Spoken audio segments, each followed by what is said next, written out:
आज मेरी शादी की पहली रात थी। मेरे कमरे को फूलों से सजाया गया था। कमरा बहुत ही खूबसूरत लग रहा था। मेरी शादी बहुत ही धूमधाम से की गई थी। मैं दुल्हन बनी बेड पर बैठी हुई थी। कैमरामैन तस्वीरें बना रहा था। मैं कभी दाएं सर कर रही थी तो कभी बाएं कर रही थी।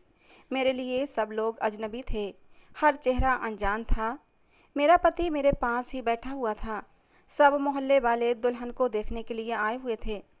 रात के 12 बज चुके थे। मैं बहुत ज़्यादा थक चुकी थी। भूख से भी बुरा हाल था।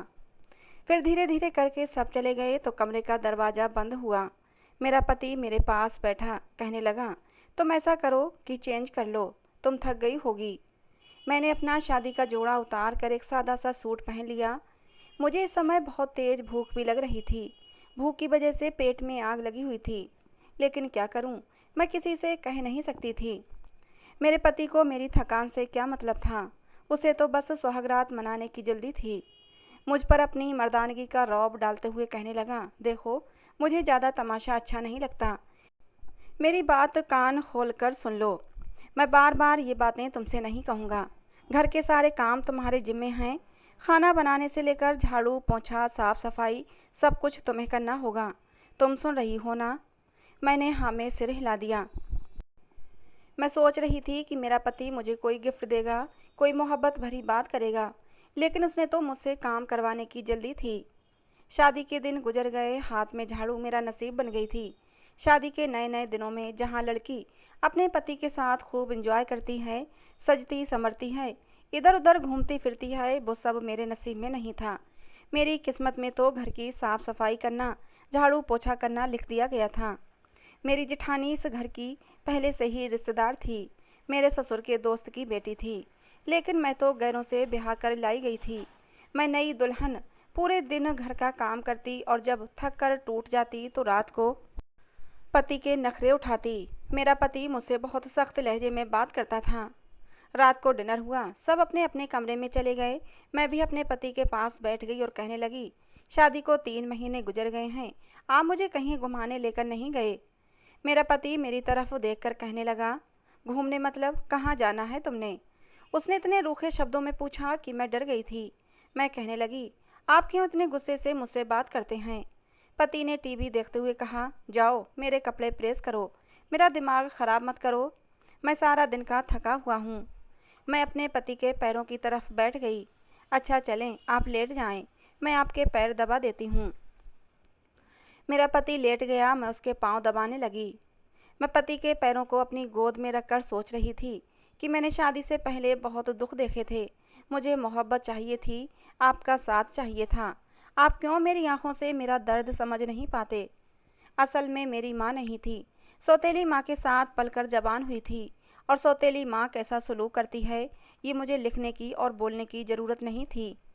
मैंने बहुत दर्द सहे हैं सौतेली माँ के हाथों। यहाँ एक जुल्म ये भी हो गया था कि मेरी उम्र अभी 20 साल थी और मेरे पति की उम्र 38 साल थी। जैसे उन्होंने मुझसे जान छुड़ानी हो सो छुड़ा ली थी। मैं अपने पति के पैरों के पास लेटी हुई थी और बस अपने पति के प्यार के 2 शब्दों के लिए तरस रही थी। काश मेरा पति मुझसे प्यार से बुलाए, मेरा नाम पुकारे, मुझे प्यार से गले से लगा ले, तो मेरे सारे दुख दर्द दूर हो जाते। सुबह मैं 4 बजे से पहले ही जाग जाती थी। नाश्ता बनाना सबके लिए मेरी ही जिम्मेदारी थी। मैं अपना दर्द किसी पर जाहिर नहीं होने देती थी। मैं बस अपने घर में खुश रहना चाहती थी। अपने पति की मोहब्बत चाहती थी, पति का साथ चाहती थी।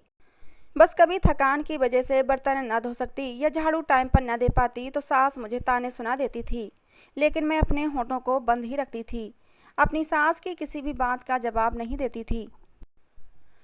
मैं अपने पति से एक दिन कहने लगी, मुझे हर महीने कुछ पैसे दे दिया करें। पति ने गुस्से से मुझे देखा और कहने लगा, पैसे क्यों चाहिए? मैंने बड़े प्यार से जवाब दिया, मैं औरत हूँ, मेरी कुछ ज़रूरतें होती हैं। पैसे पास हों तो कभी बाजार जाऊँ तो अपने लिए कुछ ज़रूरी चीज़ें खरीद सकती हूँ। अब मैं आपके भाई से तो ये सब बातें कह नहीं सकती। आप मेरे पति हैं तो आपसे ही मांगूंगी। मेरे पति को न जाने क्यों मुझसे एक जिद थी। उन्होंने गुस्से में जवाब दिया, देखो, मेरे पास फालतू के इतने पैसे नहीं कि तुमको अलग से पैसे दिया करूं। अगर तुम्हें किसी चीज़ की ज़रूरत हुआ करे तो मेरी माँ से कह दिया करो, वो तुम्हें सामान लाकर दे दिया करेंगी। मैं अपने पति के पास बैठ गई और कहने लगी, कोई बात नहीं, आप मुझे कुछ भी ना दें तो भी मैं आपके साथ बहुत खुश हूँ। बस आप मुझसे प्यार से बात कर लिया करें, मुझे प्यार से आवाज़ दिया करें, मेरा नाम प्यार से पुकारा करें। भगवान की सौगंध सब कुछ भूल जाया करूँगी, दिन भर की थकान, पुराने दर्द, बस आप मुझे मोहब्बत से पुकार लिया करें। आप कभी मुझसे प्यार से बात क्यों नहीं करते? बस जब देखो गुस्सा ही करते रहते हैं। फिर मैं दोबारा कहने लगी, ये देखो मेरी सालगिरह थी, मैंने आपका नाम अपने हाथ पर मेहंदी से लिखा है। पति ने जैसे ही मेरी हथेली पर अपना नाम देखा तो और भी ज़्यादा चिढ़ गया। मैं इतने प्यार से अपने पति से बातें कर रही थी, लेकिन उधर मेरा पति बड़बड़ा रहा था, कैसी पागल औरत पल्ले पड़ी है। ये कहकर मेरा पति गुस्से से पैर पटकता हुआ बाथरूम में घुस गया। मेरी आंखों में आंसू आ गए। मैं वहीं बेड पर बैठ गई।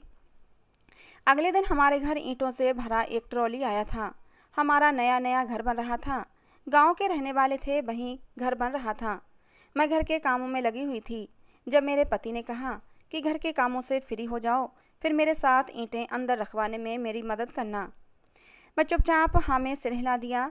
घर के कामों से फ्री हुई तो पति के साथ ईंटें अंदर रखने लगी।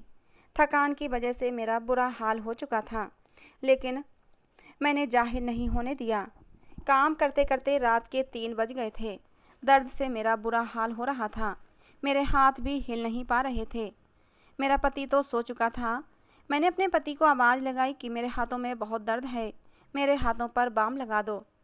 मेरा पति मेरी तरफ से करवट लेते हुए बोला, कोई पेन किलर खा लो, मुझसे नहीं लगाया जाता बाम बाम। थोड़ी देर में मेरे पति के खर्राटों की आवाज़ें आने लगीं। मैं जैसे तैसे करके उठी, एक गोली खाई और बेड पर लेट गई। आंखों में आंसू उमड़े चले आ रहे थे। पूरा शरीर थकान की वजह से चूर हो रहा था। सिसकियां रोकने के चक्कर में मुंह पर तकिया रख लिया कि कहीं पति की आंख न खुल जाए, फिर वो मुझ पर और भी गुस्सा होता। दर्द की वजह से मैं सो न सकी। पूरी रात ऐसे ही इधर उधर करवटें बदलते गुजर गई। 4-5 बजे के समय कहीं मेरी आंख लगी थी। अभी आंख लगे आधा घंटा ही हुआ होगा कि मेरी सास के चीखने की आवाज़ें आने लगीं। वो घर में शोर कर रही थीं कि महारानी अब तक पड़ी सो रही है, नाश्ता बनाने का कोई होश ही नहीं है। मेरे पति ने मुझे झंझोड़ कर उठाया कि तुम अभी तक सोई पड़ी हो, तुम्हारे अंदर जरा भी शर्म नहीं है, जरा टाइम तो देखो क्या हो रहा है, 6 बजने वाले हैं। मेरा पति बहुत ही गुस्से से मुझे उठा रहा था। मैं जल्दी से जागी। मेरे जागने पर पति और गुस्सा करते हुए कहने लगा, तुम्हें कोई शर्म नाम की चीज़ भी है या नहीं? देखो मम्मी अपना नाश्ता खुद बना रही हैं और तुम्हारी आंखें हैं कि अब तक खुली ही नहीं हैं। मैं क्या कहती, जबकि मेरे पति को कोई फ़र्क ही नहीं पड़ता था कि मैं रात भर दर्द से बिलबिलाती रही थी। पूरी रात मैं सो न सकी थी और मेरे दर्द का एहसास मेरे पति को क्या किसी को भी नहीं था। मैं चाहे मरूं या फिर जिंदा रहूं। मैं खामोश रही और फिर किचन में चली आई। सारा घर का काम किया। मेरी हालत बहुत ज़्यादा ख़राब थी, लेकिन मैंने किसी से कुछ नहीं कहा। धीरे धीरे समय गुजरता गया और हमारी शादी को 3 साल हो गए, लेकिन हमारे अभी तक कोई बच्चा नहीं हुआ था। इन 3 सालों में कोई ऐसी सांस नहीं थी जो मैंने सुकून से ली हो। नए घर का काम शुरू हुआ तो मज़दूरों की तरह काम करवाती थी। दिन भर सबके लिए खाना बनाना, घर की साफ़ सफाई करना, फिर कभी ईंटें उठा उठा कर देना तो कभी मिट्टी उठा कर देना। 4 महीने मैंने मज़दूरों की तरह घर तैयार करवाया था।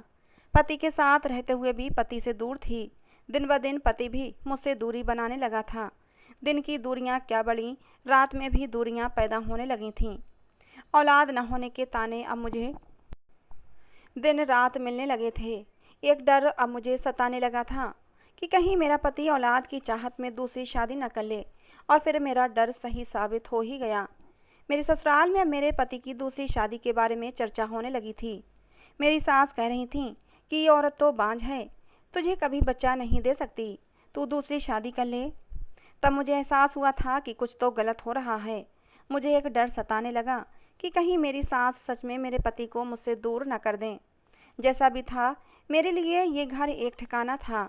इस घर के अलावा मैं कहाँ जाती? मेरी सौतेली माँ ने तो मुझे घर में घुसने भी नहीं देना था। कम से कम इज्जत के साथ बैठकर रोटी तो खा रही थी। दर दर की ठोकरें खाने से पति का घर ही अच्छा था। एक दिन मेरी जिठानी की छोटी बेटी ने मुझे बताया कि चाची, मम्मी कह रही थी कि चाचू की नई शादी करेंगे, तुम्हारे लिए नई चाची लेकर आएंगे। मैं समझ गई कि अब कोई कयामत मेरे ऊपर टूटने वाली है, लेकिन मैं क्या कर सकती थी सिवाय रोने के। आंखों में आंसू भर आए लेकिन होंठ खामोश ही थे। मेरा पति कमरे में बैठा चेहरे पर कोई क्रीम लगा रहा था। जब मैं उसके पास गई और कहने लगी, क्या बात है, आजकल बहुत क्रीम लगा रहे हैं, अब तो दिन ब दिन खूबसूरत भी लगने लगे हैं। क्रीम अपना असर कुछ ज़्यादा ही करने लगी है। मैं अपने पति के पास बेड पर ही बैठ गई। मैंने अपने पति के कंधे पर अपना सिर टिका दिया और दो आंसू आंखों से छलक कर उनके कंधों पर जाकर सूख गए। मेरे पति ने मेरा सर झटक दिया और मुझसे दूर हो गए। कहने लगे, हर किसी को अपना ख्याल रखना ज़रूरी होता है।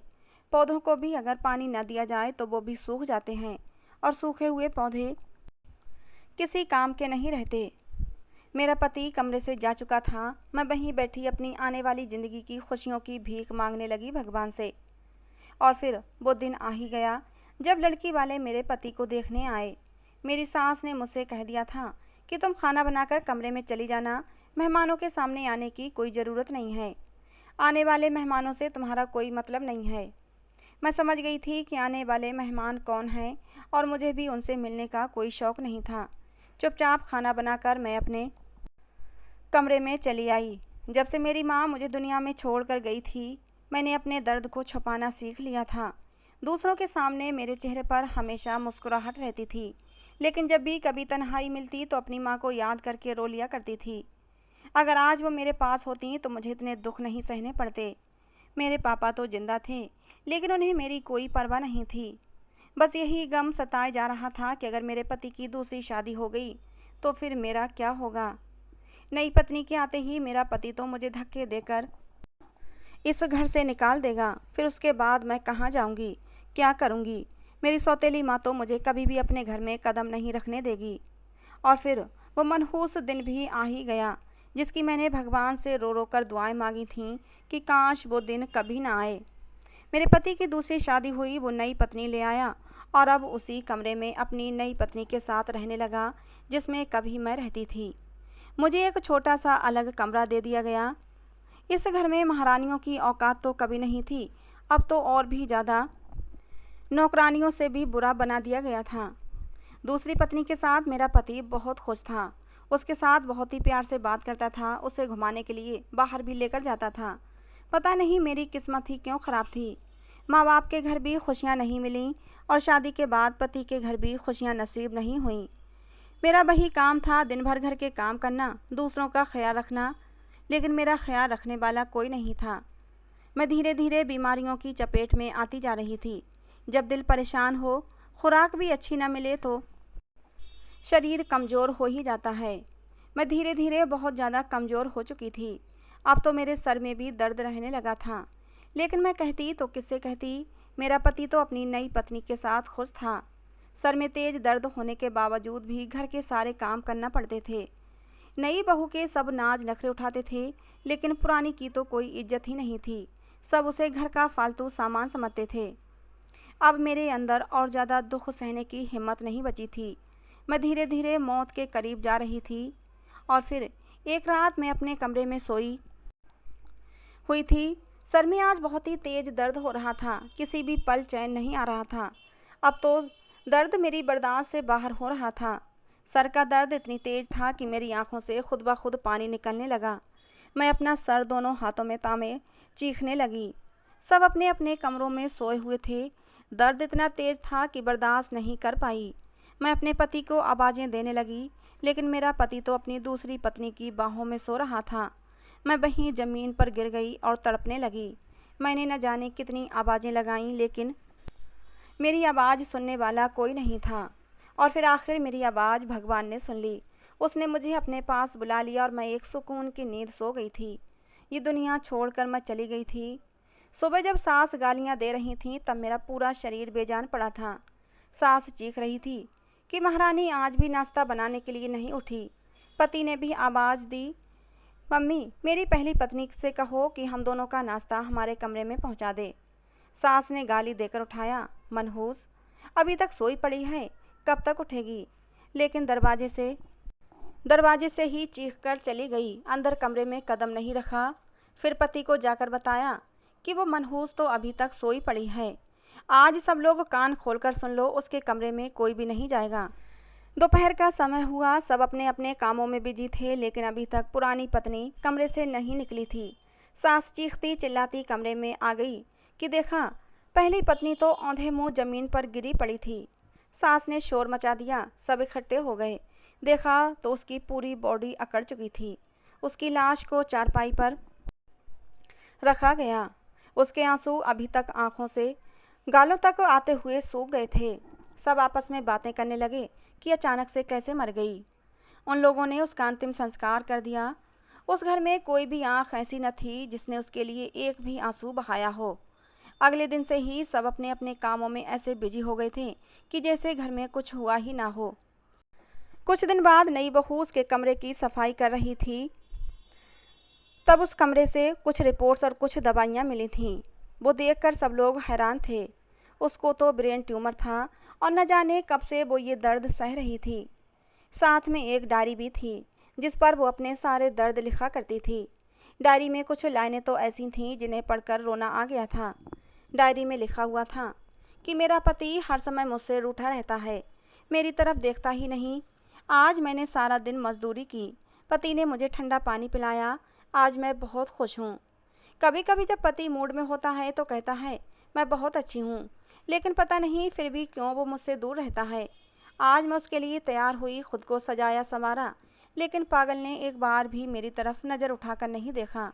लेकिन फिर भी मैं नाराज़ नहीं हुई, क्योंकि वो मुझे बहुत डांटता था। कुछ कहती तो मुझसे गुस्सा हो जाता और मुझे डांट कर चुप करवा देता है। आजकल मेरे सर में बहुत दर्द रहने लगा है, मेरी तरफ तो किसी का ध्यान ही नहीं रहता। मैं खुद ही एक दिन डॉक्टर के पास चली गई। उसने कुछ टेस्ट लिख कर दिए, जिन्हें करवाए तो पता चला कि मुझे एक जानलेवा बीमारी है।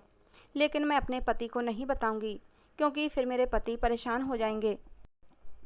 हमारा घर बनकर तैयार हो गया। मैंने अपना कमरा बहुत सजाया था, लेकिन मुझे क्या पता था कि मेरे सजाए इस कमरे में कोई और आकर रहेगी। मेरे पति की दूसरी शादी करवाई जा रही है। मुझे घर से निकाला तो मैं कहाँ जाऊंगी? मेरा तो कोई है भी नहीं, बस नौकरानी बनकर मरने तक यहीं पड़ी रहूंगी। पति अपनी नई पत्नी से बहुत प्यार करता है, उसे रोज़ रात को नई नई चीज़ें लाकर खिलाता है। एक बार मैंने कहा कि मेरा भी मन करता है, मुझे कुछ लाकर खिला दिया करो, लेकिन कहने लगा तुम जाकर बर्तन धो और मेरा दिमाग ख़राब मत करो। मैंने अपने पति से ऐसा क्या मांग लिया था जो वो नाराज़ हो गया? उस रात मेरा पति अपनी नई पत्नी के लिए बर्गर लेकर आया था। बस एक बर्गर ही तो मांगा था। आज सुबह से ही मेरी सांसें रुक रही थीं। ऐसा लग रहा था जैसे मेरा समय अब पूरा हो गया है। काश मैं अपने पति की बाहों में मर सकती। काश मेरा पति मेरा दर्द समझता, मुझे सीने से लगाता तो मैं सुकून से मर जाती। मेरे पति, अगर आप कभी मेरी डायरी पढ़ो तो खुद को मेरी मौत का जिम्मेदार मत ठहराना। मैं बहुत प्यार करती हूँ आपसे। मैं बस अपने नसीबों से हार गई। शायद कि मेरी किस्मत में खुशियाँ ही नहीं लिखी थीं। और हाँ, पागल कहीं के, एक बर्गर ही तो मांगा था तुमसे। तुम तो वो भी न दिला सके, तुम तो बहुत ही कंजूस निकले। वो भी लाकर न दे सके। अगर ला देते तो तुम्हारा क्या बिगड़ जाता? इसमें इतना डांटने की क्या ज़रूरत थी? अपनी दूसरी पत्नी का ख्याल रखना। मैं तो नहीं रहूँगी। जब आपके यहाँ कोई बच्चा पैदा हो तो एक बार उसे मेरा फ़ोटो दिखाकर ये ज़रूर कहना कि ये भी तुम्हारी माँ थी। जीते जी माँ का शब्द नहीं सुन सकी तो क्या हुआ, मरने के बाद तो माँ का दर्जा मिल जाएगा। अब मुझे बहुत दर्द हो रहा है, अब लिखा भी नहीं जा रहा। मेरा दिल चाह रहा है कि आपके पास आ जाऊं, लेकिन के बाद सब कुछ अधूरा रह गया था। पत्नी खामोशी से मर गई। पति डायरी पढ़कर बहुत रोया था, लेकिन अब रोने का क्या फ़ायदा? वो बेचारी न जाने कितना रोई थी, कितना तड़पती थी, लेकिन तब उसकी तड़प किसी ने नहीं देखी थी। तब उसके दर्द को किसी ने महसूस नहीं किया था। अब जो वो सुकून की नींद सो रही थी, तब उसके लिए उसका पति रो रहा था, लेकिन अब रोने का कोई फ़ायदा नहीं था। अब वो कहाँ लौट कर आने वाली थी? कितनी पत्नियां ऐसी होंगी जो अपने हमसफ़र की बेरुखी पर ज़िंदगी जी रही हैं, जो दर्द सहती हैं लेकिन शिकवा नहीं करती। एक लड़की अपना सब कुछ छोड़कर अपने पति के प्यार के भरोसे चली आती है, और जब उसे पति का ही प्यार ना मिले तो वो अंदर से टूट जाती है। उस लड़की का ध्यान रखें, उसे प्यार दें जो अपना सब कुछ छोड़कर आपके पास आई है। पति के प्यार के बिना एक औरत अधूरी होती है। उसे अधूरेपन की इस मौत से बचा लें। तो दोस्तों, आज की ये हमारी कहानी आपको कैसी लगी कमेंट बॉक्स में ज़रूर बताना। पसंद आई हो तो प्लीज़ लाइक करना। ऐसी और कहानियों के लिए हमारे चैनल को सब्सक्राइब करना। कहानी को अंत तक सुनने के लिए आप लोगों का बहुत बहुत धन्यवाद दोस्तों। मिलते हैं अगली किसी नई कहानी में।